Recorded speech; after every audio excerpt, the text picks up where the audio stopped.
It's a pity the roads aren't wet, actually. I could show you how this car does Hollywood starts with the squealing wheels. There's something quite strange about my car that no other car I've had does. If you accelerate sharply on dry roads, it's a front wheel drive, front wheels spin and squeal. On wet roads, you accelerate at all, you get the wheel spin thing happening. Someone who knew shit about cars could probably explain that's something to do with torque or whatnot. I said torque as if I know what that means.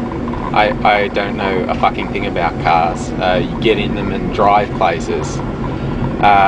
When something needs to be done with a car, it goes to a mechanic in my book. Yeah, that's capitalism. I give people jobs. A friend of mine won't buy the really new cars with all the electronics in them because he maintains cars himself. I'm absolutely astounded. He's not a mechanic. I don't think he's had any professional training. He's just learned how to do it. I'm always amazed by people who are that proficient. Can have the weirdest conversations with him when he talks about something was wrong with his car and he put it up on the blocks and he took this apart and he took that apart, and I don't even know the words he's using. Apparently it's English, but he's using words I'm completely unfamiliar with. And he's always so pissed off if he can't fix the car himself. Like if he has to lower himself to go to a professional mechanic. It's crazy. It's people like him are bringing society down. Condensation gets a bit gross under the mask.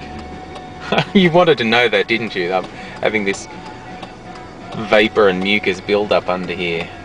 Makes it much easier to watch me with the mask, doesn't it? Knowing I'm drowning in my own snot.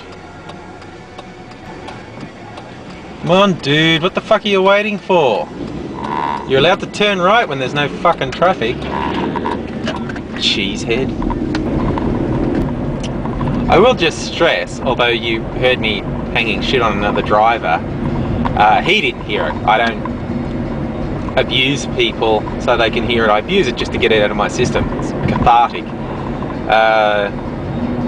In really bad cases, I'll blast the horn. Usually not just to tell someone to fuck off, usually to get them to wake the hell up that they're doing something stupid, wrong, dangerous. Like this cockhead, there are 2 lanes and he's driving down the fucking middle really slowly. Oh, Jesus, pig fucking Christ. I should have known when he finally pulled into one lane, it's because now there's a parked fucking car in the other lane. Dickhead. Seriously.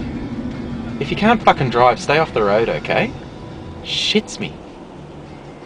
I was saying, I keep it to myself, largely, the abusing people because they're so fucking dumb. When I was younger, living in Sydney, it's a more aggressive city than Melbourne. Or maybe I was just more aggressive when I lived there. Oh man, I was terrible. I used to lean out the car window, scream at people. I just would not stop blasting the horn. I remember one guy who did something really fucking dumb and life-threatening, coming out of a side street, cutting across a couple lines. Cockhead is really lucky that he lived. Not because of me. I mean, there was a whole bunch of traffic moving fast and he just missed about 3 cars. He was so lucky not to be killed. And